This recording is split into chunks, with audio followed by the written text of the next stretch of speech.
Voilà, monsieur le préfet, vous venez de présider le CDD sur les préparatifs de la ziara annuelle de Cheikh Moussa Camara de Ganguel Soulé.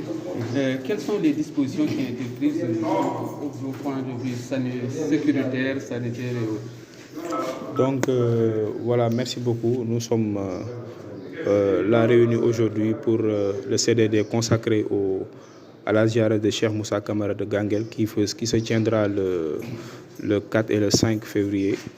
Donc on était là avec le sous-préfet de Orkadiéré et tous les chefs de service départemental pour que les mesures d'ensemble à prendre quand même pour la réussite de cet événement d'une envergure, d'une grande envergure. Donc les chefs de service ont pris des engagements pour l'organisation quand même de ce grand événement. Donc on va suivre avec eux ces différents engagements-là pour que la ziara se tienne dans les meilleures conditions. Et sur le plan sanitaire, quelles sont les dispositions qui ont été prises? Oui, on a pris des dispositions sur le plan sanitaire. Nous savons tous qu'avec le contexte actuel de la maladie du coronavirus, donc on va devoir redoubler d'efforts, surtout avec la sous-brigade d'hygiène. Donc ils vont renforcer leur dispositif quand même pour pouvoir permettre aux pèlerins quand même de respecter les mesures barrières et puis respecter les mesures d'hygiène et les mesures barrières. Donc c'est ça. Monsieur le préfet, tey yaa jiite CDD jëm ci li nga xam ne mooy waajal ziara annuelle Cheikh Moussa Camara bu Ganguel Soulé. Yan disposition la ñuy jël tey? Donc jël nañ tey dañoo daje fii pour préparatifu ziara Cheikh Moussa Camara bu Ganguel. Donc avec le sous-préfet de Orkadiéré ak tous les chefs de service départementaux.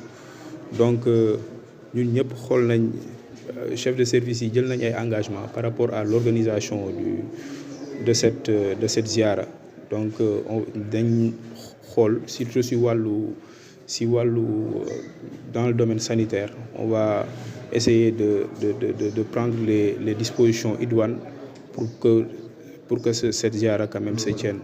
Waaw pour que ziara bi ñu mën ko taxawal si anam yu mu gën a rafetee. Donc chef de service yëpp jël nañ ay engagement pour ñi nga xam ni bis bi nga xam ni si lañ jëm muy ziara bi ñu def ko ci anam yu mucc ayib. Donc engagement yooyu nañ ko suivre ak ñoom ak le sous-préfet de Orkadiéré. Donc sur le domaine u santé ak sous-brigade d'hygiène ak wàllu ñi nga xam ni mooy kii des bétail yi nga xam ni moom la ñu war a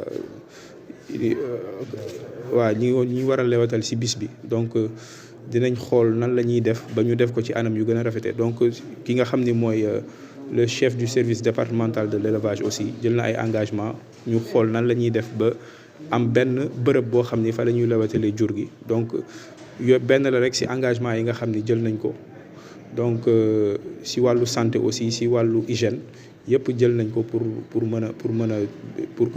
que événement bi mën a jàll ci yoon. Donc merci beaucoup. Assalamu aleykum bandiraɓe julɓe e inde khalif galle Cheikh Moussa hono ceerno Mouhamadou Bachir Camara.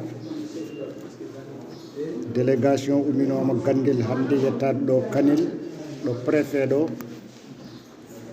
ngam heblude ko wiyete conseil départemental de développement ko fate hebnade ziyara Cheikh Moussa goɗo wadde hitande foof ñande 4 e 5 lewru février. Hikka noon dadɗanoma plan mo ganduɗa ko oɗon foti rewede beele ziyara o ne rewa lawol.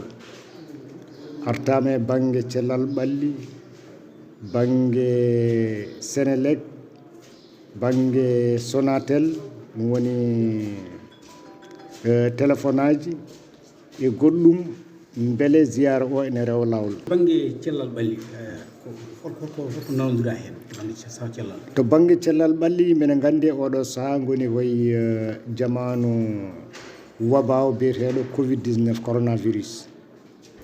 ɗum noon ƴettama pellitte wonde service d'hygiène ene darino ni yo ɓur darade walla yimɓe masque uji e gel uji hade ziyara o wadde ɓe gara e nokku he ɓe puufa hen leɗɗe mabɓe ɗe e nokkuji jippeteɗi ɗi kanji dendagal majji kañumne maɓe jetto ɓe liggo golle ɗe poti liggade beele aroɓe juurade ɓe ene kisa so jettima ene koota ene kisi to bangi kisal e nden ka aroɓe ɓe man to bangi sécurité mabɓe ko nodira hen par ce que kadi won immorɓe kadi leydi goɗɗo wayno Mauritanie ene ko nandi hen ɓenne frontiére uji ɓenne holko nodira e garandal mabɓe ene tawtorono jonde nde gardiɗo brigade gendarmerie wawde o famni yimɓe wonde hitande foof aɓe daratono darde mawde ngam hisnude nokku o e hikka ɓe mbi balɗe ɗiɗi hade ziyara o